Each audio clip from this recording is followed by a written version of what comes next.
secrétaire général du syndicat CGT des marins. Qu'est-ce que vous faites dans la rue aujourd'hui? Aujourd'hui, on combat une réforme profondément injuste qui non seulement va aggraver la condition sociale des futurs retraités dans ce pays, mais qui va aussi et surtout aggraver le chômage de masse puisque les jeunes n'arrivent pas à trouver de travail et de moins en moins d'emplois. Et ça va retarder leur entrée dans le travail et les appauvrir et les garder dans la précarité au lieu d'avoir un CDI. Le conflit continue, pour certains il s'enlise. Vous, le curseur, vous le mettez où par rapport à la décision? Comment le gouvernement peut infléchir? Alors le gouvernement, j'ai envie de dire, il pourrait obtenir une victoire à la Pyrrhus, puisque le fait de son inflexibilité et de l'absence de toute négociation, on sort du cadre républicain, où c'est pas la loi du plus fort sur l'autel de l'argent qui doit décider. C'est vraiment qu'est-ce qu'on construit pour la société de demain.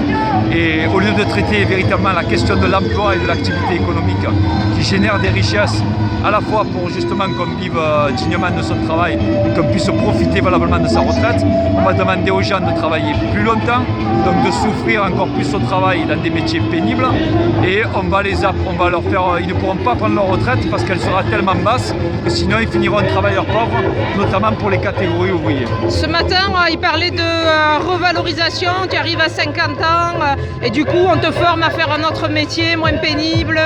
C'est une chimère parce que pour former des gens, avant de les former, il faut créer l'emploi. Et le vrai problème, c'est qu'il n'y a plus d'industrie dans ce pays. Et que seul l'emploi industriel peut générer un emploi industriel, c'est un emploi durable qui génère 3 emplois induits. Donc si on crée ne serait-ce qu'1 million d'emplois industriels dans ce pays, donc c'est la question des investissements en matière de développement durable, notamment dans le secteur du transport, mais aussi de l'énergie. C'est également, donc c'est tous ces investissements, les services publics qui peuvent véritablement créer de l'emploi, mais il faut sortir de ce carcan libéral et européen qui bride les investissements et une politique en la matière et de déréglementation aussi, puisqu'on ne parle pas assez de la concurrence déloyale avec des entreprises qui emploient des salariés sous contrat de travail de droit étranger pour exercer leur activité en France. C'est le cancer de l'Europe avec le statut du travail détaché, je dis bien le statut du travail détaché, le problème du contrat de travail, c'est la directive Bolkestein qui s'applique tous les jours. Et ça, il faudrait légiférer au plan national, c'est très facile. Le gouvernement ne prend pas les bonnes mesures. Et malheureusement, dans l'opposition aussi, ce ne sont pas des véritables solutions qui sont portées pour montrer une autre perspective qui recréerait de l'emploi, résorberait justement la question du chômage. Et si on a du travail, on a des cotisations, on n'aura plus de problème de retraite.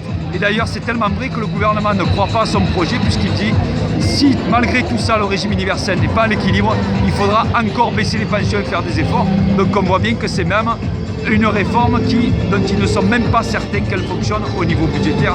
Il faut donc revoir la copie à zéro et créer avant tout de l'emploi et du travail.